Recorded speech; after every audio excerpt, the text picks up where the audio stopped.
12/12/2025 পুনৰবাৰ দোহাৰিলোঁ SITয়ে চাৰ্জশ্বিট দাখিল কৰিব বুলি ৰাজহুৱা কৰিছে আৰু তাৰিখটো 12/12/2025 আপুনি সুধিলে চাৰ্জশ্বিটখনত কাৰ নাম থাকিব কি সমল সন্নিৱিষ্ট হৈ থাকিব সেই প্ৰশ্নটোৰ উত্তৰ মই দিয়াৰ পৰা বিৰত থাকিলোঁ কাৰণ চাৰ্জশ্বিটত কি থাকিব সেই বিষয়ে আজিৰ তাৰিখত মই অৱগত নহয় সেই প্ৰশ্নটো আপুনি আৰক্ষীক সোধক SITক সোধক নিশ্চিতভাৱে SITয়ে আগতীয়াকৈ আপোনালোকক অৱগত কৰিব পাৰে চতুৰ্থ স্তম্ভলৈ সন্মান জনায় দ্বিতীয় প্ৰশ্ন আপুনি সুধিলে যে কালি যেতিয়া চাৰ্জশ্বিট দাখিল কৰিব তেতিয়া চাৰ্টিফাইড কপিৰ বাবে কোনে আবেদন কৰিব পাৰিব নিশ্চিতভাৱে চাৰ্টিফাইড কপিৰ বাবে প্ৰতিজন ভাৰতীয় নাগৰিকেই আবেদন কৰিব পাৰিব কালি Guwahati high court criminal rules and orders তাত চাৰ্টিফাইড কপিৰ ক্ষেত্ৰত লিপিবদ্ধ আকাৰত যি বিধান আছে তাৰ বিধানত এটা কথা লিপিবদ্ধ আকাৰত আছে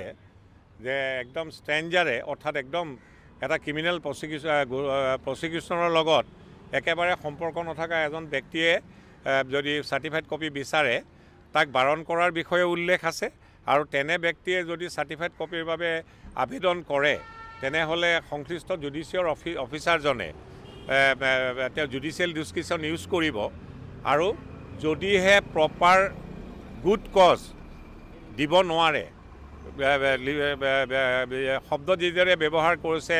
হাইকোৰ্ট ক্ৰিমিনেল ৰুলছ এণ্ড অৰ্ডাৰ্ছত শব্দখিনি এনেকুৱা ধৰণৰ সেই জুডিচিয়েল অফিচাৰজনে এজন ষ্ট্ৰেঞ্জাৰে যদি ক্ৰিমিনেল প্ৰচিকিউশ্যনটোৰ লগত কোনো সম্পৰ্ক নথকা এজন ব্যক্তিয়ে যদি চাৰ্টিফাইড কপিৰ বাবে এপ্লাই কৰে তাক বাৰণ কৰিব যদিহে তেওঁ গুড কজ দেখাব নোৱাৰে ইংৰাজীত সেই কথাখিনি আছে লিপিবদ্ধ আকাৰত দেখাব নোৱাৰে যে তেওঁ কিয় কপি লাগে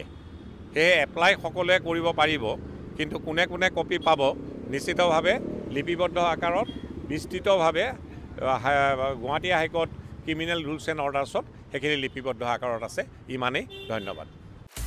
আপুনি বিচৰা বাতৰি পাব কেৱল নিউজ 18 এপত নিউজ 18 এপ ডাউনলোড কৰিবলৈ স্কেন কৰক এই QR কোড